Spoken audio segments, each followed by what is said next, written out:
अपनी कौम को भी कह रहा हूँ, अपनी मीडिया को भी कह रहा हूँ कि हम कितनी देर इस तरह गुजारा करेंगे।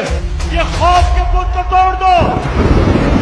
टेलीफोन आता है जी गुमनाम नंबर से धमकियां देने के लिए, वापस धमकियां दो उनको। इमरान खान कोई ऑर्डर दे बस सही क्या नजर है, मुद्दे का फंडा नहीं जाएंगे, हमारी लाशों से गुजरना पड़ेगा इनको। खान को हार लगाने से पहले हम लेके दिखाएंगे सहाबा कैसे लेते हैं।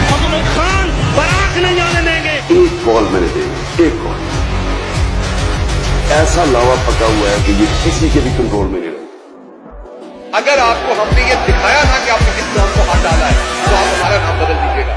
आप हमें मसल नहीं सकते, हमारे कंधों के पीछे पाकिस्तान की पूरी आवाम खड़ी है।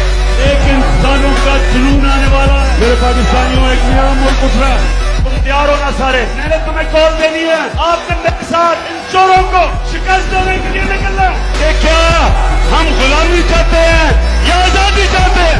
कहा था कि इसको जिस दिन आप निकालोगे तो ये आपको पूछेगा नहीं कि मुझे क्यों निकाला, ये आपको बताएगा कि मुझे क्यों निकाला। कैसे पंजाब को आबादी से रोकेंगे? पंजाब पुलिस नहीं है, खैबर पख्तूनख्वा वो वैसे ही आ रहा है, दो सूबे और है, गिलगित बल्तिस्तान और कश्मीर। हर तरफ से इस्लामाबाद की तरफ लोग आएंगे, इस्लामाबाद पुलिस क्या कर देगी? Either you surrender or you fight for your freedom till death.